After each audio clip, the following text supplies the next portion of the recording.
union combines the result sets of two or more select statements into one single result set. To code a union, you use the union keyword to connect two or more select statements.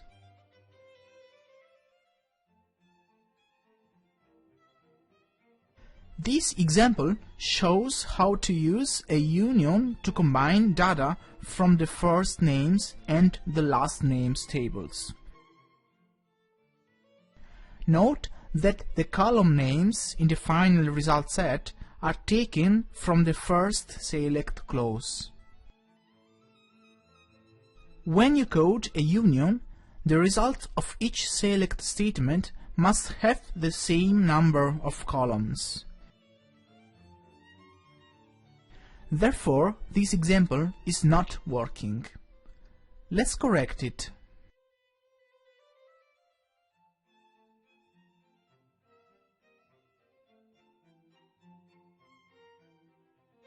This is working again. If you want to sort the result of a union operation, you can code an order by clause after the last select statement. In an ordered by clause, you must use the column names that are specified in the first select statement. That's because the column names in the final result set are taken from the first select clause.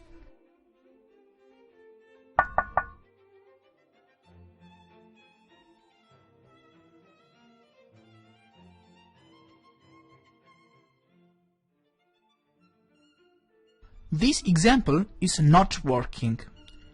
As I've said, in an order by clause, you must use the column names that are specified in the first select statement. That's because the column names in the final result set are taken from the first select clause.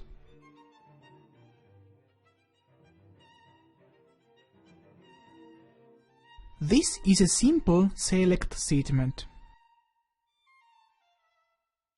Instead of coding column specifications, you could use literals to supply the values you need.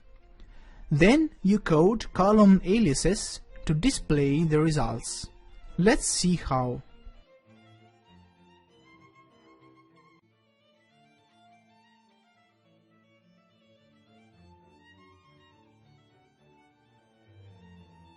In this example, you code a literal value of Anthony and assign it an alias of first name.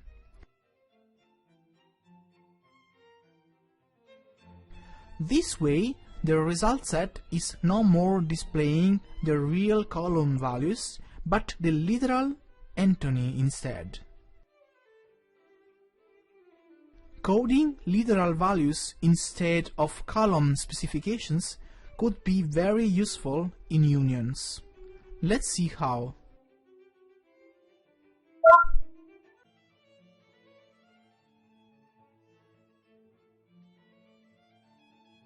This is again the previous example. You can code literal values in the select clause to indicate which table each row in the result set came from.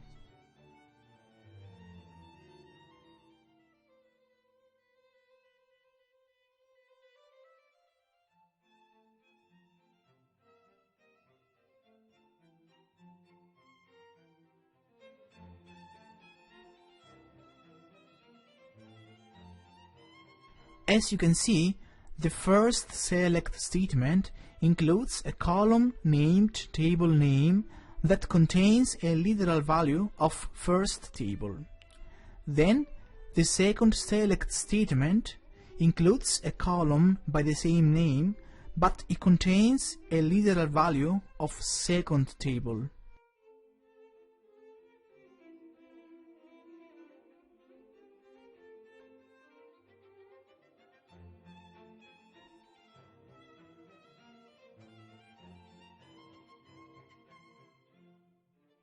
This is a union that combines result set from the same table. In this example, rows from the numbers table whose list one column has a value less than or equal to 4 are combined with rows from the same table whose list one column has a value greater or equal to 5.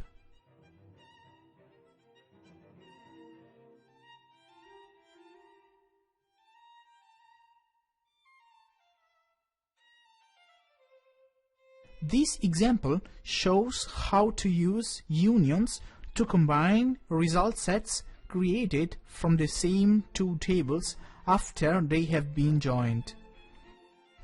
Here, each select statement joins data from the first names and second names tables. The first select statement retrieves rows whose first names list column has a value equal to James or to John. The second one retrieves rows whose first names list column has a value of Mariah. And the third one retrieves rows whose first names list column has a value of Donna.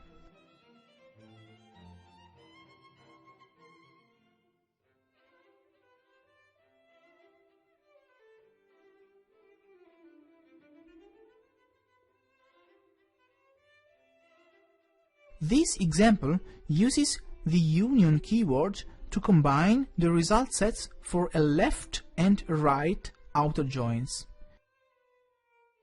As a result, it returns all the rows from the last names and second names tables, even if these rows don't have matching columns in the other table.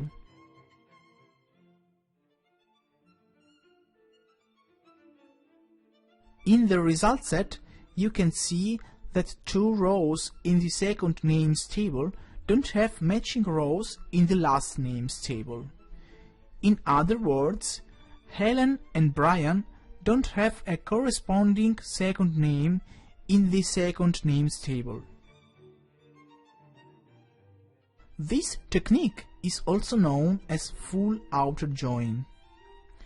Because MySQL does not provide language for coding a full outer join, you can simulate it by coding an union that combines the result set for a left outer join and a right outer join, as shown in this example.